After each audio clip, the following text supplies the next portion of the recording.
মাঝপথে মেকআপ থামিয়ে দিয়ে ব্রাইড দৌড়েছিল শ্যাম্পু করতে। আজকে তার পেছনের গল্পটাই আমি তোমাদের সাথে এই ভিডিওর মাধ্যমে শেয়ার করব। সেদিন আমার কালনার ব্রাইড ছিল রিমা। ওর বাড়ি পৌঁছতেই আমার এই বাচ্চাটার সাথে পরিচয় হয়, যে আমার ট্রলি ব্যাগটা নিয়ে রীতিমতো টানাটানি করছিল। যাই হোক, ভীষণ ভীষণ কিউট ছিল সেই বাচ্চাটা। এবার আসি আমি গল্পতে। তার আগে আমি রিমার থেকে জেনে নিই ওর কেমন কি পছন্দ। আজকের আমার ক্লায়েন্ট হচ্ছে রিমা। ওকে একটু জেনে নিই ওর কেমন লুক পছন্দ। তুমি তোমার মতো করে সাজাবে, যেটা আমার ভালো লাগবে সেটাই সাজাবে। অলরেডি আমাকে এটাই বলেছিল, তার আরেকবার জিজ্ঞেস করে নিলাম। ঠিক আছে, ওর ফাইনাল লুকটা নিয়ে আসছি।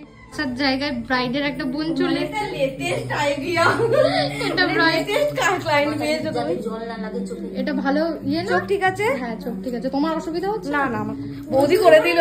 হ্যাঁ, ভালো করেছো, কারণ আমি দুদিন তো শ্যাম্পু করতে পারবো না। না, এই যে ব্রাইড এসেছে এখন শ্যাম্পু করে। ওর হাফ সাজতে সাজতে মনে পড়েছে শ্যাম্পু করা হয়নি। দিতে বলো, তাহলে চুলটা ড্রাই। হ্যাঁ, আমার বেশ ভালো লাগলো। হাফ সাজতে সাজতে মনে পড়েছে ব্রাইডে শ্যাম্পু করা হয়নি।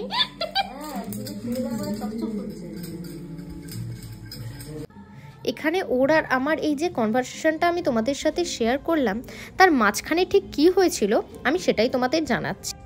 যখন ওর গায়ে হলুদ হয় তখনই ওর মাথার মধ্যে হলুদ আর তেল দেওয়া হয়েছিল। আমি মেকআপ শুরুর আগেই ও যখন স্নানে যাবে আমি তখনই বলেছিলাম মাথাটা ঘষে নিতে। তখন ও আর মাথা ঘষেনি, কারণ ওর মনে হয়নি যে মাথায় তেল আছে। কিন্তু আমি শাড়ি পরানোর পরে মেকআপের স্কিন প্রিপারেশন কমপ্লিট হয়ে যাওয়ার পরে ওর মনে হয়েছে আমার এখন শ্যাম্পু করা উচিত। সেই জন্য সে ওই মেকআপটা করেই অর্ধেক মেকআপ মাঝখানে রেখে ও বলেছিল আমি শ্যাম্পু করে তারপরে চলে আসব। আর ঠিক যেরকম বলেছিল সেরকমই ওকে আমি ছেড়ে দিয়েছিলাম। ও স্কিন প্রিপারেশন কমপ্লিট হওয়ার পরে ও চলে গেছিলো শ্যাম্পু। এবার আমি ব্রাইডদের উদ্দেশ্যে কিছু কথা বলছি। তোমরা আর ওর মতো এরকম ভুলটা করো না, কারণ যে টাইমটা আমি এখানে দিতে পেরেছি, হয়তো অনেক মেকআপ আর্টিস্টেরই একদিনে দুটো করে ব্রাইড থাকে, তারা এটা আর ম্যানেজ করে ছাড়তে পারবে না, কারণ তাদের কাছে এতটা টাইম থাকবে না। কেমন লাগলো? খুব ভালো লেগেছে, সুন্দর হয়েছে, পছন্দ হয়েছে। আর এই ছিল সেদিনের আমার ফাইনাল লুক। তোমরা জানিও তোমাদের কেমন লেগেছে।